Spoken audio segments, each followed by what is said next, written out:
Back to my channel 1 crore portfolio. आज के video में हम डिटेल में समझने वाले हैं आईसीआईसीआई प्रूडेंशियल के आईपीओ को। इंडिया के एसेट मैनेजमेंट इंडस्ट्री का एक हिस्टोरिक मोमेंट, जो कि साइज, वैल्यूएशन, बिजनेस मॉडल और ग्रोथ सब स्टोरी मिलाकर आईपीओ को 2025 के लार्जेस्ट फाइनेंशियल सेक्टर लिस्टिंग में से एक बनाते हैं। सबसे पहले इस आईपीओ का बेसिक स्ट्रक्चर समझना ज़रूरी है। ये आईपीओ पूरी तरह ऑफर फॉर सेल है, यानी कंपनी अपने लिए कोई फ्रेश कैपिटल रेस नहीं कर रही। प्रूडेंशियल कॉरपोरेशन होल्डिंग, जो कि एक आईसीआईसीआई प्रूडेंशियल एएमसी का प्रोमोटर ग्रुप है, अपने एग्जिस्टिंग शेयर्स बेच रहा है। इसका मतलब ये हुआ कि पैसे इन्वेस्टर्स देंगे, वो सीधा सेलिंग शेयर होल्डर को जाएंगे।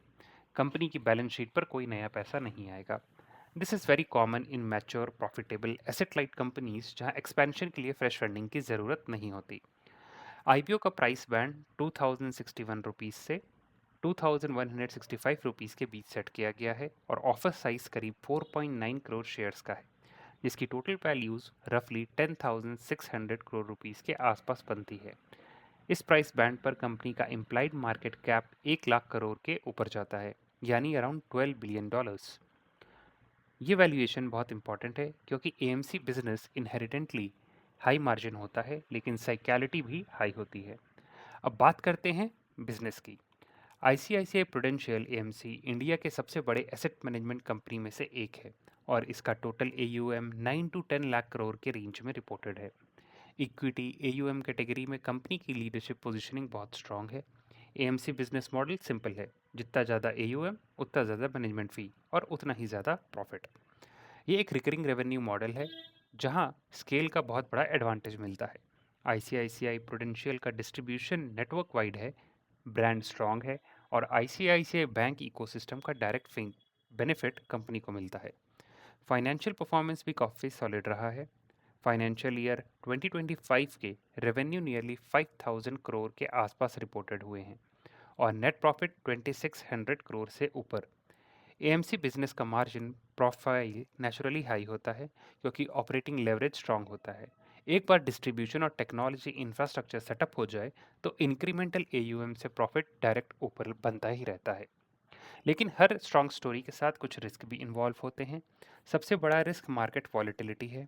Mutual fund industry direct equity market और इन्वेस्टर सेंटिमेंट से लिंक्ड होते हैं। अगर स्टॉक मार्केट में करेक्शन आएगा या रिकमेंडेशन बढ़ जाएगी तो एयूएम गिरता है और उसी के साथ मैनेजमेंट फीस भी। दूसरा रिस्क कंप्रेशन का है। इंडस्ट्री में पैसिव फंड्स का ट्रेंड बढ़ रहा है, जिससे ट्रेडिशनल एक्टिव फंड्स पर प्रेशर पड़ता है। सेबी भी time to time expense ratio पर रेगुलेशन टाइटन करता रहता है, जो एएमसी की प्रॉफिटेबिलिटी को इम्पैक्ट कर सकता है। एक और इम्पॉर्टेंट पॉइंट, क्योंकि ये आईपीओ एक ऑफर फॉर सेल है, ना कि फ्रेश इशू, कंपनी की फाइनेंशियल पोजीशन आईपीओ के बाद मटेरियली चेंज नहीं होती। बिजनेस पर कोई डेट रिस्क या फंडिंग प्रेशर नहीं आता। बट इन्वेस्टर को समझना चाहिए कि ओएफएस वाले आईपीओज जनरली लिस्टिंग पॉप के लिए गारंटी नहीं होते, क्योंकि उनमें ग्रोथ कैपिटल का नैरेटिव मिसिंग होता है। वैल्यूएशन एंगल से देखें तो इसका इम्प्लाइड पीई रफली 39 to 40 के आसपास बनता है, depending on final financial year 25 के PAT.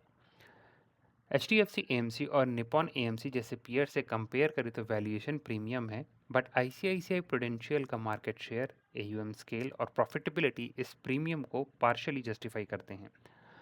Long term industry outlook भी पॉजिटिव है। इंडिया में म्यूचुअल फंड पेनिट्रेशन अभी भी डेवलप्ड मार्केट के कंपैरिजन में बहुत लो है। एसआईपी फ्लोज राइजिंग ट्रेंड पर हैं। फाइनेंशियलाइजेशन ऑफ सेविंग ऑनगोइंग है और इक्विटी पार्टिसिपेशन हाउस होल्ड के लेवल पर बढ़ रहा है। ये सब एएमसी इंडस्ट्रीज़ के फेवर में जाता है। अब इन्वेस्टर पर्सपेक्टिव से बात करें, अगर आप लिस्टिंग गेन्स के लिए अप्लाई कर रहे हैं तो ये आईपीओ थोड़ा ट्रिकी हो सकता है। मेगा साइज आईपीओस में ओवर सब्सक्रिप्शन होता है, but premium listing always guaranteed नहीं होती, स्पेशली जब वैल्यूएशन ऑलरेडी प्रीमियम पर प्राइस्ड हो। सेंटिमेंट और मार्केट कंडीशन बहुत मैटर करेंगे। अगर आप लॉन्ग टर्म इन्वेस्टर हैं और 3 से 5 साल के हॉराइजन के साथ हैं और आपको लगता है कि Indian mutual fund industry double digit CAGR से ग्रो कर सकती है, तो आईसीआईसीआई प्रूडेंशियल एएमसी एक स्ट्रक्चरल कंपाउंडर हो सकता है। बिजनेस एसेट लाइट है, कैश जनरेशन स्ट्रांग होती है और ब्रांड रिकॉल हाई है। लेकिन एंट्री प्राइस इंपॉर्टेंट होता है। अगर लिस्टिंग के बाद प्राइस में डिप मिलता है तो लॉन्ग टर्म इन्वेस्टर्स के लिए अपॉर्चुनिटी और अट्रैक्टिव हो सकती है। ओवरऑल टेक अवे सिंपल है, यह आईपीओ फंडामेंटली स्ट्रॉन्ग कंपनी का है बट वैल्यूएशन हाई साइड पर है। बिजनेस हाई क्वालिटी है पर साइक्लिकल भी। लॉन्ग टर्म के लिए स्टोरी कंपेलिंग है पर शॉर्ट टर्म के लिए लिस्टिंग आउटकम अनप्रडिक्टेबल है। आपका डिसीजन आपके रिस्क एपेटाइट, लिस्टिंग एक्सपेक्टेशन और लॉन्ग टर्म एलोकेशन फिलॉसफी पर डिपेंड करेगा। तो अगर आप चाहें तो ये आप अपने रिस्क प्रोफाइल के हिसाब से इस आईपीओ पे अप्लॉय या अवॉइड कर सकते हैं। तो ये थी overall information related to ICICI Prudential AMC के आईपीओ की। आप कमेंट सेक्शन में बताइए कि आप इस आईपीओ में अप्लाई करेंगे या नहीं, और अगर आपको वीडियो पसंद आई हो तो प्लीज़ लाइक और सब्सक्राइब करना मत भूलिएगा। See you in the next video.